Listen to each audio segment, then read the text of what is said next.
Okay, hi. The time is 8:55 a.m., May 28th, 2025.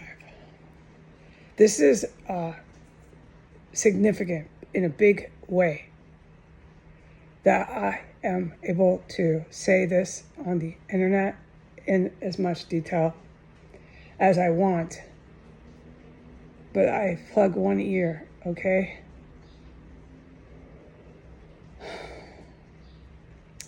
Yesterday, the video of the white extremist terrorist, male, entering into his car and exiting out the back into the public streets. That man is a proven legally practicing cannibal, along with all of the flat out armed conflict. That man, for 3 years, I can testify alone, has been in the front lines, proper statement legally, involved in. Okay?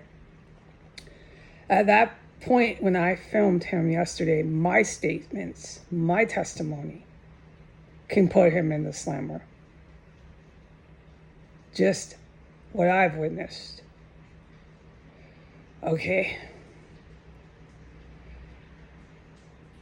What I have witnessed that man involved in for the last 3 years, I can say under oath, I could hardly ever report it on the internet. He's a bad man. He's a really evil man.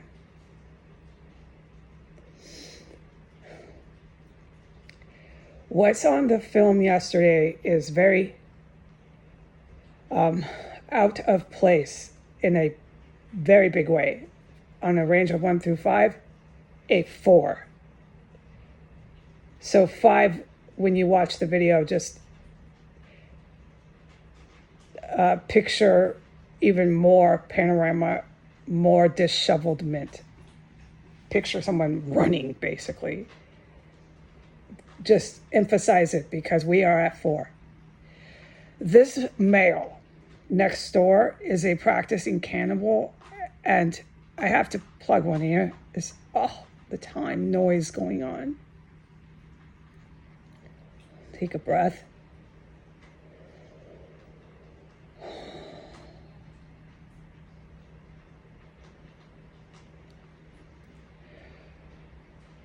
Let me try to not recall words. For someone so violent as this man,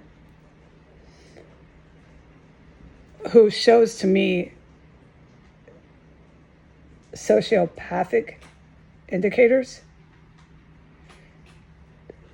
what I have witnessed legally under oath is he never exits the terrorist compound without visibly appearing, eyewitness visibly, as dressed up as a person possibly can be, with accessories, everything on his body. He has never, for the entire time, 5 years I have been here and witnessed that man, ever left without his hat, his sunglasses, his watch, his expensive clothes, everything perfectly perfect. Absolute magazine shots. Driving into a perfectly clean car, etc., etc., etc. That is a key characteristic of a sociopath, but I'm not here to do the department of psychological analysis. I'm on the field, and most of the time I shelter in place because I'm not combat ready. That man does not leave his property. It's not his property. I must be legally correct in statement. He does not leave this terrace compound unless he looks like I have just now legally testified to. Ever have I witnessed him look like I filmed him yesterday. Yesterday was so profound to me as the eyewitness to this terrace compound that I will never forget it. Just look at the video to save myself from having to describe. But there's key things to notice. There's no sunglasses, no hat. He's moving so fast and he's tossing all these items into his car that he grabbed. They're disordered. They're disorganized. It's like he jumped up, grabbed shit, and fucking bailed because that's what he did and that's what you're watching. He grabbed everything that he could in the parameter of whatever room he was in there. And he ran out of the house. He doesn't have his hat, his sunglasses. He's hardly dressed. He fucking leaves and runs. And he hasn't come back. I haven't seen him. I'm also to say the man that I just saw getting into that BMW is someone I've never seen before. I watched him before I filmed. He was moving fast. He was wasting no time at all. But he took a few actions before he got in his car and closed the door. He did not have a hat on. I could visibly see his hair, how tall, who he was. It wasn't filmed through the camera. I was watching him. Then I filmed. It was a man I've never seen before. He was white male. He had very blonde hair. It could have been foiled. It could have been hair style, hair stuff. But he was really tall, really skinny. That man I've never seen before. He was not any of the men that are recent or old that I've ever seen in 1513. A very new man just got into that BMW and left as fast as he could during combat, during poisoning, and they do this, they coordinate the phone stalking with their actions in the backyard. There's multiple tactics to that. We will talk about that later because I'm a direct eyewitness to a lot of it. Okay, so what the public is able to know from this testimony here I'm putting on the internet is a very significant deal, because even testimonies like this exact testimony, I'm never allowed to put on the internet. Now, other testimonies that I have to keep off the internet are even more shocking and jaw-dropping and historic.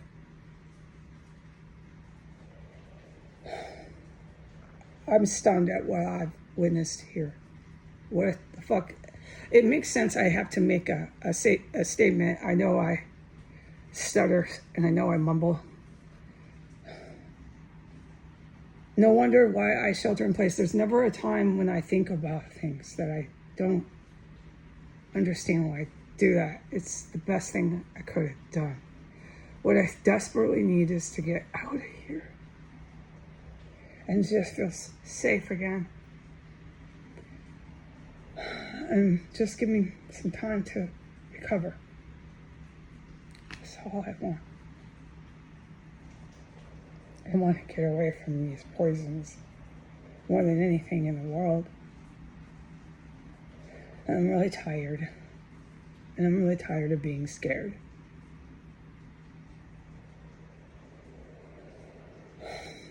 I'm glad I could share with the internet public those cars and the people. What I put on the internet, I was so grateful to God that I was allowed to film that dude, because I know even if I wasn't allowed to film him and I just stood there and watched him, I saw something seriously big. I don't know if he'll come back, but he hasn't come back yet. And I'm allowed to say this dude comes back protocol. That deranged practicing cannibal male. He comes back to the degree of 1 through 5A5 There are times where I've exclaimed, exclaimed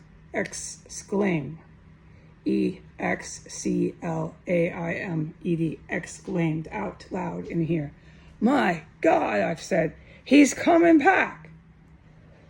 Or I've said, oh my God, he lived through it. He's driving out. Like, no, I fucking will never fucking forget it. And I said multiple times, the fact that that man is still alive is so profound. There is a distinct reason for it. Oh, no fucking question at all. None whatsoever. And then yesterday, the first time in 5 years I saw that dude, obviously had grabbed everything he could as fast as possible from wherever he was, the parameter he was in, and he fucking ran. And this is the course of events that I can testify to. Review yesterday the testimony of the pattern I have with the gas attacks. Okay, so I went out and I did the garbage. Now, what I witnessed out there, besides the Australian and the Ecuadorian military, just really bad news. I can't, to this morning, can't talk about it. But I was out there, and right before I entered into my property, I was to stop for about 30 seconds, and I stood at the gate. So I delayed my entry into the house, just standing there. I don't care what I look like. I have to stop. Okay, so I wait maybe a minute. It was an easy 60 seconds. So I don't care what I look like. I have to not enter. Okay, and then so I did. I don't fucking care. I'm done with the terrorists in this city and this compound. I waited for my little short 60 seconds and I proceeded to go back up into the front yard, up to the stairs, and into the house. I have to unlock the doors, all that. I don't know when shit hit the fan inside of 1513 with that white extremist terrorist that's on video yesterday, running in this car, basically half dressed. I'm so grateful I can point that out to people, because I can never speak about this place, so no one knows that what you saw on video is a 1 through 5, a 4. I mean, he'd have to be literally sprinting like there's a 5-alarm fire raging, or just the most urgent emergency. That would be 5. So he was a 4 yesterday. The fact that I filmed it, I couldn't believe it. And the fact I'm saying it is more than significant. I'm just really grateful to God. Okay, so the action was, obviously, I'm out there, stand for 60 seconds, then go back in the property. I don't know when shit hit the fan in that man's apartment, but clearly it did. I don't know anything, but you can clearly see it did. Enough for him to run out. And he's not come back. I hope he never comes back. I hope they arrested him. These people are practicing cannibals. This is so... Okay, I can't get emotional right now. I have one ear plugged. Just take a breath. Oh my God. I know. Hold on. It's low. Oh my God. Please, Jesus, don't have that man come back. Please, God, please.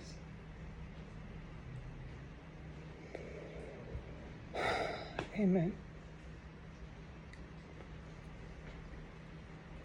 Okay. So I don't know what happened. No. But I know what I did, and I'm able to say it on the internet. I took a 60-second pause before I entered into the front yard. And then I go up the stairs, okay? We unlock the door. We go in. Then I went into the dining room, put my wheelie cart away. I paused another 5-10 seconds in the dining room. Then I go back to the front door. I obviously close, lock up the door. Just basic stuff. I went up here. I washed my hands, just in and out of the room. It's cool. I can say this. I changed my clothes because what I did was dirty, gross. I don't want the clothes on my chair. I changed all my clothes. Just stuff like this, a series of minutes. It had to be a handful of minutes doing this stuff. Maybe a couple more actions, took a couple more minutes, and then I sit down, come back in my main room. And then I remember distinctly asking Jesus, what am I doing? Collecting myself. It's a horrifying year, all that sort of stuff, etc., etc. And it was at least 10 minutes, no more, but in a strong 10-minute range that I sat and sat and sat here. And then the fucking motherfucker opened his garage door again. So I was like so pissed. Yeah. But this time, the only time I can testify I've ever witnessed this white extremist, violent terrorist, this time he looked like he never doesn't have his sunglasses on. I could distinctly see his face. He doesn't leave without his sunglasses. The guy is always covering himself up. That guy did not fucking do that. He bailed. Look at the video. He's going as fast as possible without running, throwing everything he obviously could grab into his car and left, and he hasn't come back. And all I'm doing is praying to God that he doesn't. If this fucking motherfucker comes back, all you're going to hear out of me is the F word. I've had enough of these men. Oh, heavens, yes. I'm not combat ready. This has been a real test for me because I've had enough of these men. All right, I'm going to go. Goodbye.